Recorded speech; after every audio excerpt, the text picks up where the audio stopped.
밤사이 코로나19 국내 환자가 600명 가까이 늘었습니다. 지금 3,000명에 육박하고 있습니다. 특히 추가 환자 가운데 대구가 차지하는 비중이 80% 가까이 되면서 이 지역 확진 환자만 2,000명을 넘긴 상황인데요. 코로나19 확산 상황과 또 확산 방지 대책, 천은미 이대 목동병원 호흡기내과 교수와 함께 이야기 나눠보겠습니다. 안녕하세요. 안녕하세요.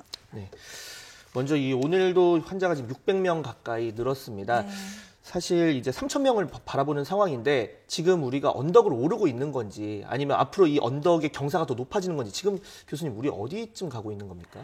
저는 이제 중간 정도라고 생각합니다. 우선은 이제 대구 경북에 환자가 집중적으로 나오지만 이것은 아마도 그 지역을 전수조사를 들어갔기 때문에 네. 증상이 없는 분부터 경증 환자가 모두 지금 확진자로 되기 때문에 그러신 것 같고요. 하지만 지역사회 전파라고 하는 건 이미 다른 지역에 서울, 경기에서도 산발적으로 나오고 있지만 그 지역에도 아마 전수조사를 하시게 되면 증상이 없는 분부터 많은 환자가 나올 거고 아마 3월이 되면 정점을 찍고 4월, 5월을 들어서면서 약간 좀 안정화되지 않을까 생각합니다. 네, 지금 방금 좀 말씀에 포함이 돼 있긴 했는데 이 확진자 가운데 이번에도 476명, 그러니까 80% 정도가 대구에 집중이 됐습니다. 이렇게 대구에 집중되는 이유에 대해서 이제 시청자분들도 궁금할 텐데, 그러니까 실제로 대구가 한 8, 나머지 지역이 2 이렇게 확진자가 늘고 있어서 그런 건지 아니면 이 검사 역량이 좀 대구에 집중이 되다 보니까 더 나오는 건지 이 부분 한 번 더 짚어주신다면요. 네, 저는 개인적으로 말씀하신 게 맞다고 생각합니다. 검사를 전체를 다 하고 있기 때문에 그중에는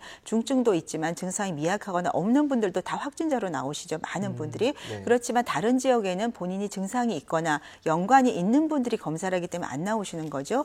10대, 20대에는 사실은 증상이 있는 분보다 없는 분들이 훨씬 감염자가 개인적으로 많다고 생각하고 이 바이러스는 특성이 단백질이 어떤 폐포세포에 있는 그 수용체에 접합을 해서 공격을 하는데요. 네. 그것이 사스보다 100배, 1000배가 높다고 합니다. 그 말은 우리가 스쳐 지나가면서 감염이 될 수 있지 않을까 걱정할 정도로 생각이 되는 거. 그래서 이게 전 세계적으로 이렇게 빨리 퍼지는 거로 생각됩니다. 지금 뭐 엘리베이터에서만 같이 있었는데도 네. 이제 전파가 된 사례가 있어서 시청자분들 많이 걱정이 있을 텐데 그만큼 좀 그러니까 치사율 이런 게 높진 않더라고요. 위험성이 높진 않더라도 전파력 자체는 네, 이제 사스나 메르스에 비해서 상상을 초월하는 것 같습니다. 높다고 네. 봐야 할 것 같고 주의가 많이 필요한 상황인데 자 정부가 지금 신천지 신도 31만 명 정도 이제 전체 명단을 확보해서 전수조사를 하고 있는데 이 가운데 이제 20만 명을 조사를 해봤습니다. 그랬더니 3,900여 명이 의심 증상을 보인 것으로 조사가 됐습니다. 가장 많은 의심 증상 보인 거 1,300명인 대구인데 이 조사 관련해서도 좀 여쭤봐야 할 것 같아요. 사실 지금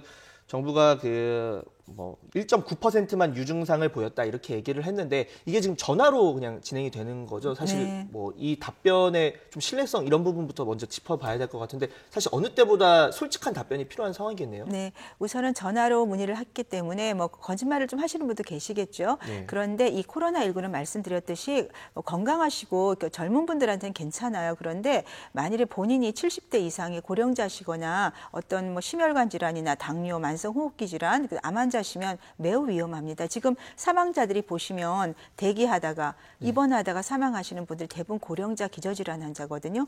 그런 분들은 검사를 최우선으로 받으셔야 되고 약간의 호흡기 증상이 있거나 확진만 받으셔도 반드시 이분들은 입원 치료를 하셔야 되는 분들이기 때문에 혹시 전화를 받으신 분들 중에 제가 말씀드린 해당 사항이 계시다면 반드시 빨리 스스로 이제 신고를 하시고 검사받고 치료받는 것이 본인을 위해서 가장 소중한 목숨은 하나잖아요. 그걸 생각하시고 좀 잘 했으면 좋겠습니다. 네, 정부가 지금 이제 명단을 건네받은 신도가 19만 명 정도인데 이 중에 88% 그러니까 17만 명의 신천지 신도에 대해서 이제 증상 유무 조사를 완료했는데 이 가운데 이제 무증상이 98%란 말입니다. 근데 대구에서 조사를 해보니까 1,300명이 유증상, 600명 정도가 무증상인데 이 600명의 무증상 이 교인 가운데서도 70%가 확진 판정을 받았습니다. 그만큼 증상이 없어도 이 바이러스를 지니고 있을 가능성이 꽤 있는 상황인데 그렇다면 본인이 이제 증상이 없더라도 특히 신천지 교인뿐만 아니라 다른 분들도 마찬가지겠지만 자체적으로 사회적 격리라고 요즘 그런 표현을 많이 쓰는데 많이 조심을 해야겠네요.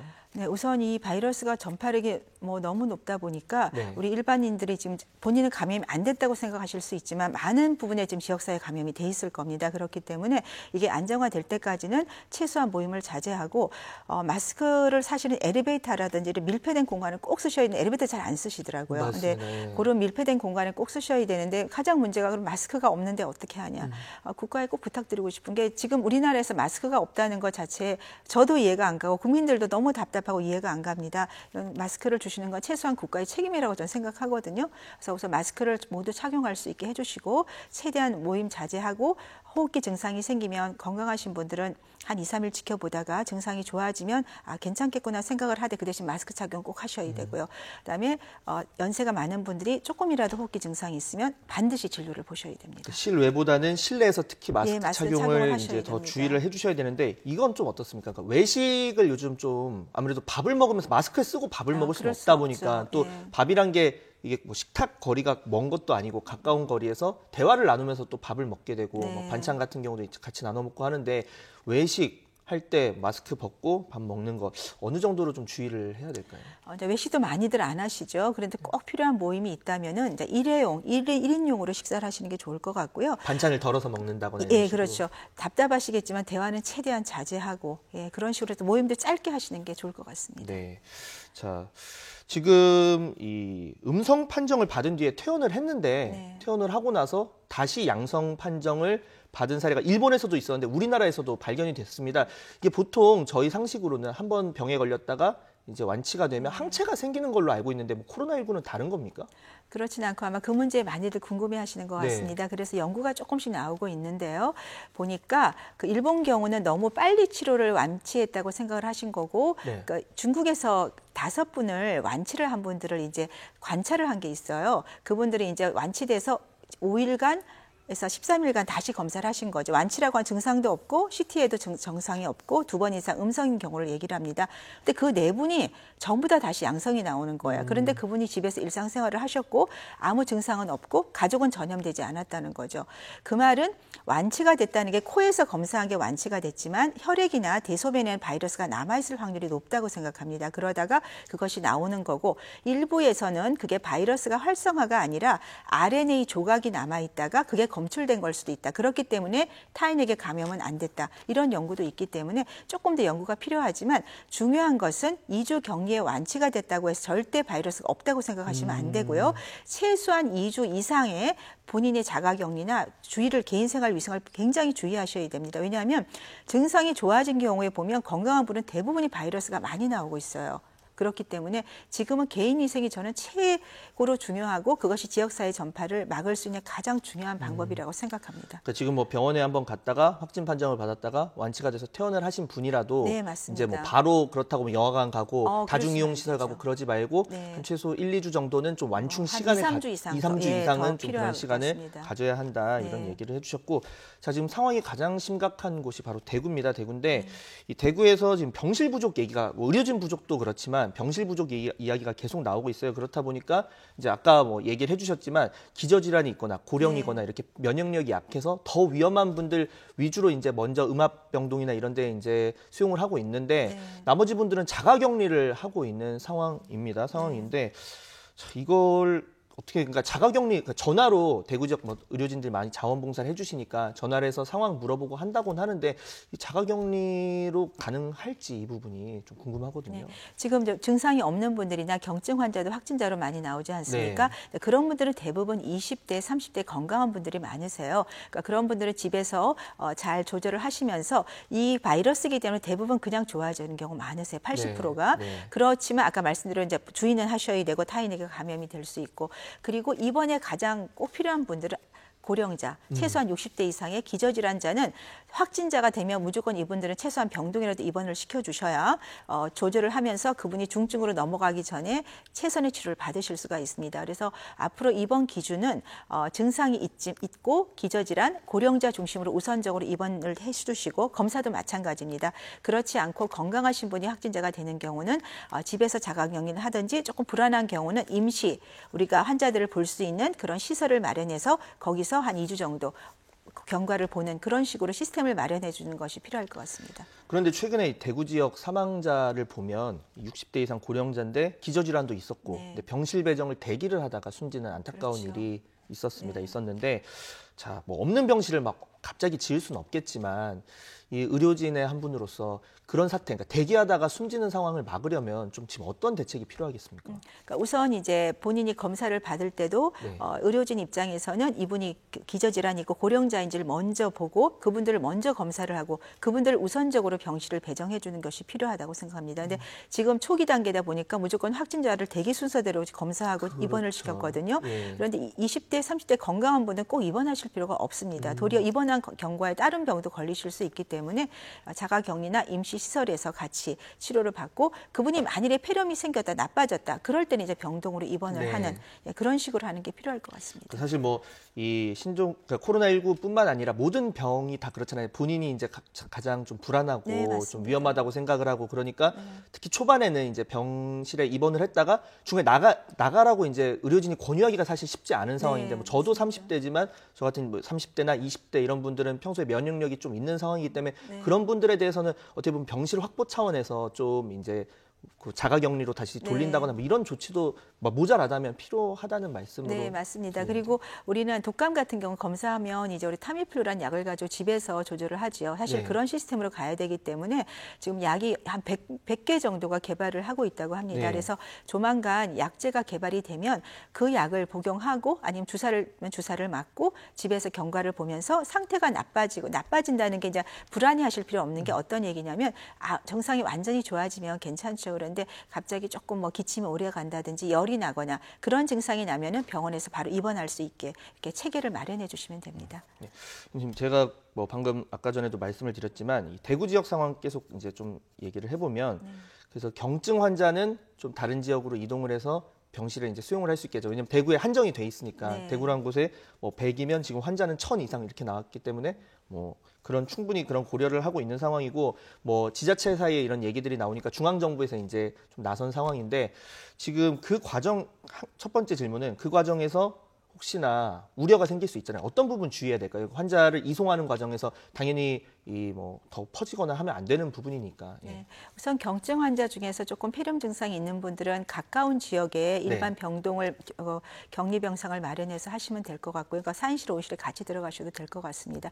그렇지만 중요한 건 중증 환자인데요. 중증 환자도 폐렴이 어느 정도 있지만 산소 공급으로 되는 환자는 이송을 할 때 주의를 해서 이송을 하실 수가 있지만 심각한 단계에 있는 기계호흡을 한다든지 에크모를 달고 있는 환자는 절대로 이송을 하시면 그렇죠. 안 됩니다. 예. 그런 분들을 이송하면 이송 도중에 사망을 하시기 맞습니다. 때문에 네. 그런 환자는 최대한 대구 경북 내에서 중환자실이나 그런 데서 치료를 받으셔야 됩니다. 네. 그리고 이 대구 지역 지금 자가격리돼 있는 이 뭐 좀 경증 환자분들이 많은데 사실 초반에 우한에서 그런 풍경이 있었어요. 우한에 뭐 병실이 거기도 마찬가지 모자라고 의료진도 모자라니까 대형 체육관 같은 곳에 뭐 한 5,000명 정도를 이렇게 수용을 해서 어떻게 보면 참 차선이죠. 그러니까 격리도 안 돼 있고 한데 어쨌든 의료진의 돌봄이 필요하니까 그 의료진이 볼 수 있는 큰 장소에 이 확진 환자 중에 경증 환자들 모아놓는 모습을 볼 수가 있었는데 뭐 일부에서는 우리도 뭐 그런 대책이 지금 대구 지역에서는 필요한 게 아니냐. 차라리 자가격리보다 그게 낫지 않겠느냐. 뭐 이런 얘기도 있거든요. 어떻게 보십니까?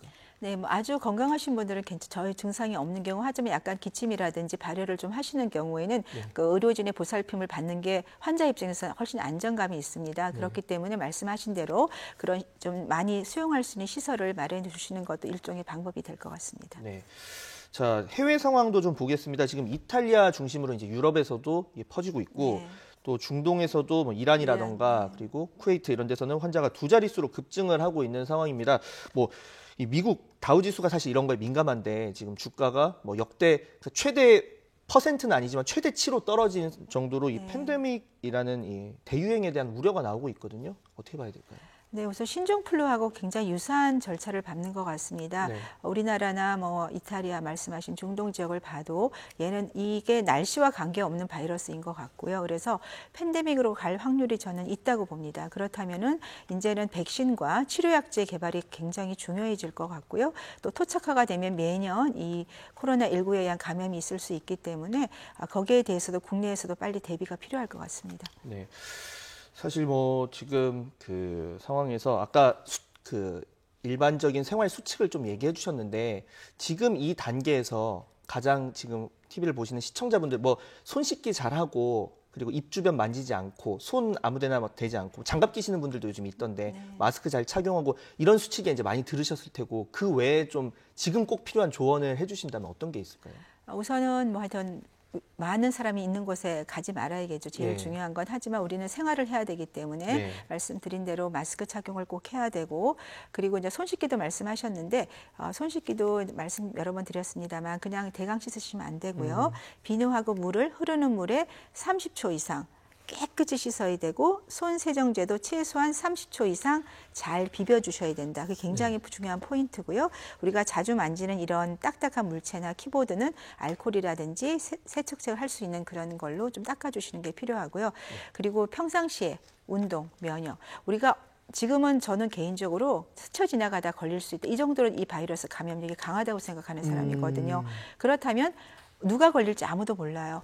걸리게 되면 어떤 사람은 가볍게 앓고 증상이 없어요.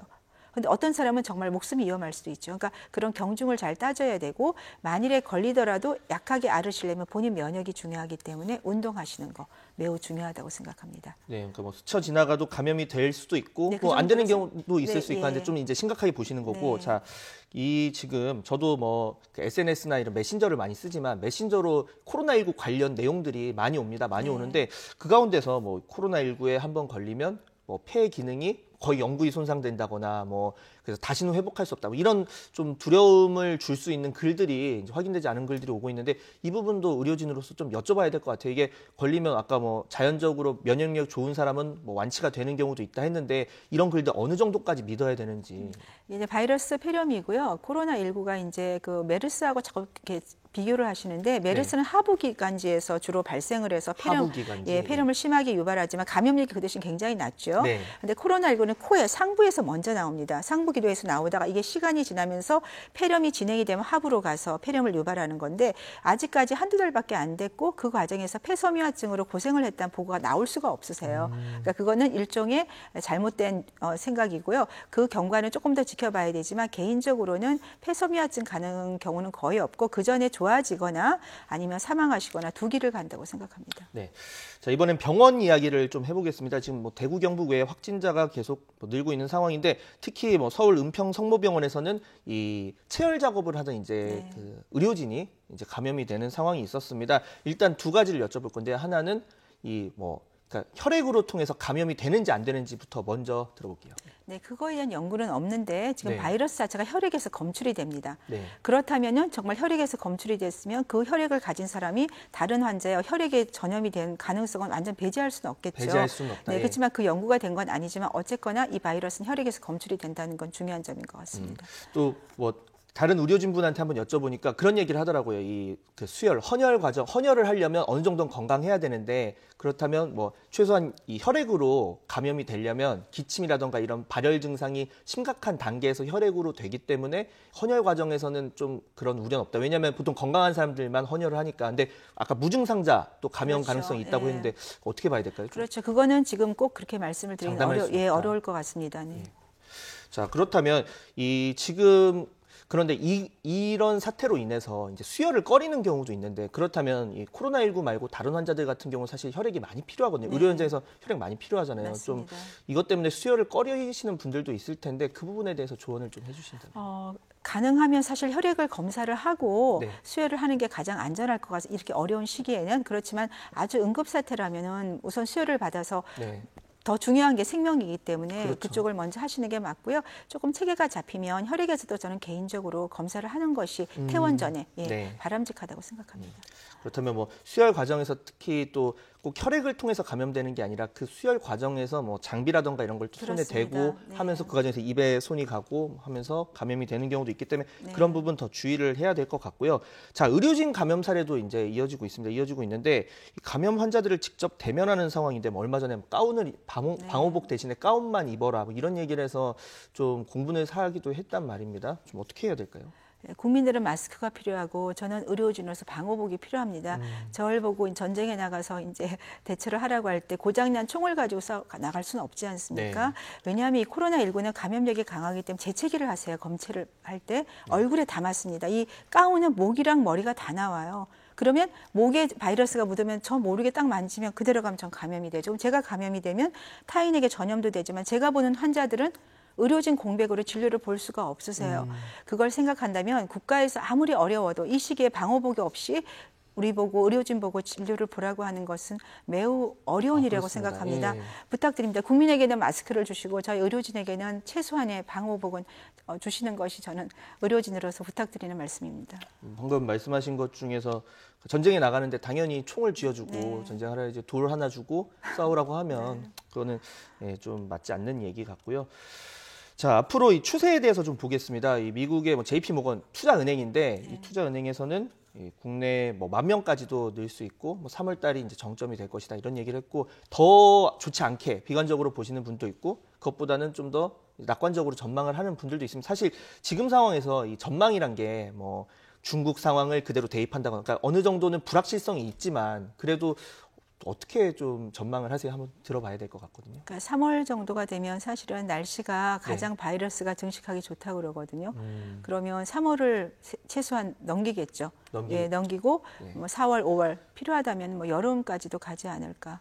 그리고 문제는 경제도 굉장히 걱정이 많이 되고요. 개인적으로 걱정이 많이 됩니다. 만약에 이 바이러스가 뭐 열에 약하다 그래서 처음에 뭐 마스크를 이렇게 전자레인지에 돌리면 되는 거냐 뭐 이런 식으로 얘기도 나오고 했는데 면 마스크는 뭐 삶아서 쓰면 되지 않느냐 이런 얘기도 나왔고 그렇다면 실제 6월, 7월쯤 되면 좀 바이러스가 이 날씨 탓에 좀 수그러들기도 하고 그러는 겁니까? 그거에 대한 연구가 지금 제대로 안 되고 있고요. 초반에는 바이러스가 열에 약하니까 여름 되면 좋아질 거라 생각했는데 지금 중동이라든지 뭐 싱가포르나 이런 이탈리아가 따뜻한 나라거든요. 바이러스가 창궐하고 있기 때문에 이 바이러스는 그걸 넘어가는 것 같습니다. 그 점에 대해서는 조금 더 연구해야 될 것 같습니다. 네. 지금 또 국민분들이 그러니까 이제 입원과 확진 판정 그리고 입원 퇴원 과정에서 뭐 어떤 치료가 이루어지고 있고 어떤 절차가 거친지 이런 것도 굉장히 궁금해할 것 같아요. 그러니까 지금 퇴원 환자가 조금씩 나오고 있긴 한데 사실 입원 기간이 긴 편이잖아요. 그러니까 자연적으로 치유가 되는 경우도 있고 뭐 경증 환자, 면역력 좋은 사람, 그러니까 기저질환 없고 고령자 아닌 사람들은 좀 일찍 치유가 되는 경우도 있다고 했지만 그러기에는 입원 기간이 길거든요. 뭐 어떻게 이루어지고 어떤 치료가 이루어지는지 좀 간단하게 설명해 주실 수 있을까요? 초반에는 이제 명수가 작았기 때문에 입원을 다 하셨는데요. 그러니까 증상이 경미한 경우, 발열 정도만 있고 그런 경우 대중요법, 그러니까 수액 을 치료하는 경우 대부분이고요. 그다음 폐렴이 진행이 돼서 산소 공급이 필요한 경우는 산소요법을 사용을 하시게 되고요. 중증 환자로 가시는 경우는 기관삭관을 통한 기계에 의해서 도움을 받는 거죠.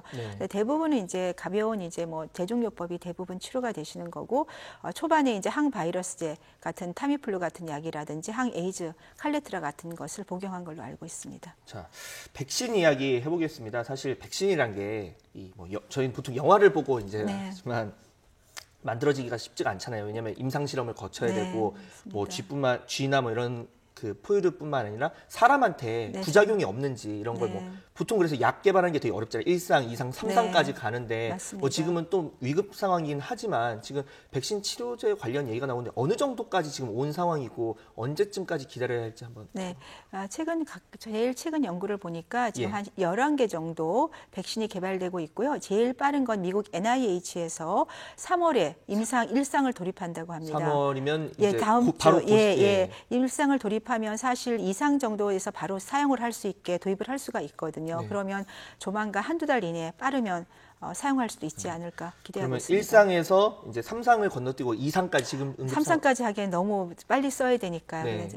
그렇게 된다면 뭐 한 2달 정도 이렇게 보시면 개인적으로 그렇게 희망하고 있습니다. 자, 지금 지금 주말인데 뭐 종교계 행사 사실 지금 신천지 관련해서 뭐 이 코로나19가 뭐 퍼지게 된 상황도 밀집한 장소에서 이제 다 같이 1시간 이상 예배를 보고 또 예배를 보다 보면 뭐 이제 말을 많이 할 수밖에 없잖아요. 찬송가도 불러야 되고 하다 보니까 그 과정에서 많이 이제 지금 병이 퍼진 걸로 추정이 되고 있는데 지금 뭐 종교계 행사 그리고 각종 문화 행사 등등등 많이 취소를 하고 있고 그런데 뭐 일부에서는 또 제한적인 종교 행사는 뭐 하겠다라는 분들도 계시고 어떻게 봐야 될까요? 개인적으로는 개인적으로, 이런 예. 시기에는 좀 온라인으로 그냥 온라인으로. 예배를 보시는 게 필요하지 않을까. 물론 꼭 예배를 보시고 싶은 분도 계시겠지만 본인보다는 타인들의 본인이 감염력을 갖고 있는 걸 모르실 수가 있기 때문에 지금은 최대한 조금 모임은 자제하는 게 필요하지 않을까 생각합니다. 만약에 뭐 이런 분들도 있을 수 있어요. 마스크 쓰고 예배하면 괜찮지 않겠냐라고 생각하는 분들도 있는데 예. 마스크가 100%는 아니거든요. 그리고 그렇습니다. 마스크를 적절히 착용을 못 하시는 경우도 있고 또 벗으실 수도 있기 때문에 그게 100% 안전하다고 말씀드리기는 어려울 것 같습니다. 네. 자, 마스크 관련해서 사실 초반부터 많이 얘기가 나왔던 건데 이 마스크가 뭐 여러 단계가 있잖아요. 그래서 진짜 그 80, KF80이 있고 네. 94가 있고 네, 또 N95도 있고. 예, N95도 있고 이렇게 네. 있단 말입니다. 근데 제가 좀 간단하게 팩트 정리를 해볼게요. 그러니까 네. 이 바이러스 입자를 거르지는 못하는 거죠. 네, 바이러스 입자는 매우 작습니다. 그렇죠. 네. 이거는 이 세 단계, 그러니까 어떤 마스크건 바이러스 입자를 거르기는 어렵다라는 얘기고, 다만 이제 이 바이러스가 보통 비말, 그러니까 침에 그렇죠. 섞여서 가는데 그 침을 막을 수 있기 때문에 네. 바이러스도 막을 수 있다. 네, 맞습니다. 이런 네. 말씀이고, 그렇다면 이 지금 면 마스크 아니면 뭐 어떤 분은 DIY 마스크라고 뭐 직접 만드시는 네. 분도 있고 한데 면 마스크나 뭐 의료용, 일회용 마스크 이런 것들을 예로 들자면 그런 건 침을 막아주는 기능이 없는 겁니까? 일회용 마스크는 침을 막을 수는 있습니다. 그 덴탈 마스크라고 하는 거는 네. 그렇지만 이제 아까 말씀드린 대로 이렇게 밀착이 잘 안 돼요. 그러다 보니까 후밀착 같은 거 그렇죠. 말씀하시는 공기 거죠? 중으로 들어갈 수는 있기 때문에 밀폐된 공간에서는 좀 위험합니다. 면 마스크도 일부분은 침 비말을 막을 수 있지만 이렇게 젖어 있다면은 바이러스를 막을 수가 없죠. 그래서 네. 요새는 필터를 안에 끼우는 경우가 있는데 그거는 조금 도움이 될 것 같습니다. 네, 지금 속보가 하나 들어와서 잠시 전달드리고 가겠습니다. 이 베트남 하노이로 향하던 우리나라 여객기가 다른 공항에 내리라는 베트남 측 요구에 따라서 긴급 회항했다. 이런 소식이 조금 전 들어왔습니다. 아시아나항공 측은 오늘 오전 10시 10분 인천공항을 출발해서 이 하노이로 향하던 여객기가 이륙한 뒤 40분 뒤에 긴급 회항해서 오후 12시 20분쯤 인천공항에 도착했다. 이렇게 밝혔습니다. 이 베트남 측은 우리 항공기의 하노이 공항이 아니라 이 90마일 정도 떨어진 꽝인섬 번돈 공항에 내리라고 요구를 했는데 이 활주로 등 착륙 정보가 없어서 회항을 결정했다고 아시아나 측은 설명했습니다. 이 베트남 정부가 하노이 공항 착륙을 불허한 정확한 원인은 아직 나오고 있지 않은데 이 앞서서 베트남 정부, 그러니까 사실 베트남이 그동안 우리 국민들이 15일 이내에는 무비자 이제 체류가 네. 가능했는데 그 무비자 지금 정책을 없앤 상황에서 다른 그 활주로에 이제 다른 공항을 이용하라 이런 배경에 대해서 지금 많은 궁금증이 나오고 있는 상황입니다. 더 자세한 내용 들어오면 전달드리겠습니다. 네, 마저 이제 이야기를 나눠보겠습니다. 지금 마스크 관련한 이제 얘기를 하고 있었는데, 그럼 마스크 뭐 사실 이런 분들이 많아요. 그러니까 비가 오는데 우산을 쓰면 제일 좋겠지만 우산이 없으면 저 지나가는 이제 뭐 포대자루라던가 네. 박스라도 써야 되는 것 아니냐. 네. 근데 또 일부에서는 뭐 이런 면 마스크나 이런 걸 쓰면 오히려 이 더 수분을 잘 빨아들일 수 있기 때문에 오히려 안 쓰는 것보다 더 위험할 수도 있다. 뭐 이런 얘기도 있고. 근데 만약에 두 가지 선택지가 있습니다. 하나, 아예 마스크를 안 쓰고 밖에 나가야 하는 경우, 집에 면 마스크밖에 없거나 뭐 일회용 자기가 만든 마스크라던가 이런 거밖에 없는 경우 쓰는 게 낫습니까? 안 쓰는 게 낫습니까? 쓰는 게 낫죠. 왜냐하면 침을 튀더라도 일부는 막을 수 있거든요. 그렇죠. 그리고 DIY라고 만드시는 마스크, 필터 넣는 그런 마스크라도 좀 써야 되는데 지금 그 상황이 너무 안타깝고요. 이해가 안 되는 거죠. 나라에 마스크가 없지 않습니까? 마스크를 빨리 제공해 주시면 감사하겠습니다. 네, 지금 그러니까 뭐 그 말씀을 이제 보면, 그러니까 쉽게 말해서 감염자의 비말을 넣은 분무기를 누가 앞에서 이렇게 뿌리고 있다면, 뭐 마스크, 그러니까 공인된 마스크는 차이가 몇 가지 있더라고요. 그러니까 밖에가 코팅이 돼 있어서 이 비말 같은 게 이제 바닥으로, 그러니까 스며들지 않게 되고, 네. 그리고 필터 기능이 있는 건데 그걸 쓰는 게 가장 좋지만 없으면 그냥 그 분무기를 얼굴로 맞는 것보다는 그렇죠. 이제 네. 뭐 면이든 아니면 박스든 뭐든 네. 뭐 자로 막든 뭐든 막는 게 좋다 이런 네, 얘기시죠. 맞습니다. 네. 이렇게 얘기를 해주셨고요. 자, 마지막으로 다시 한번 더 여쭤보겠습니다. 지금 시청자분들 많이 보고 계실 텐데 어떤 점 가장 주의해야 될지 한번 짧게 얘기해 주시죠. 네, 이제는 지역사회 전파기 때문에 나도 걸릴 수 있다 그런 마음이 있고요. 우선은 빨리 백신과 치료약이 개발이 돼서 우리 예방적인 치료나 치료를 받을 수 있는 게 중요하고요. 이 상태가 계속 뭐 1년씩 갈 건 아닙니다. 그래서 2, 3개월 그 고비를 잘 넘기기 위해서는 최대한 외출 자제하고 마스크 착용 꼭 해주시고 손위생 잘 지켜주시고 그래서 이런 위험한 시기를 잘 지내도록 노력해야 되고 저도 개인적으로 노력할 생각입니다. 네, 빨리 확산세가 좀 수그러들었으면 하는 바람입니다. 지금까지 천은미 이대 목동병원 호흡기내과 교수와 코로나19 관련 이야기 나눠봤습니다. 네, 수고하셨습니다. 감사합니다.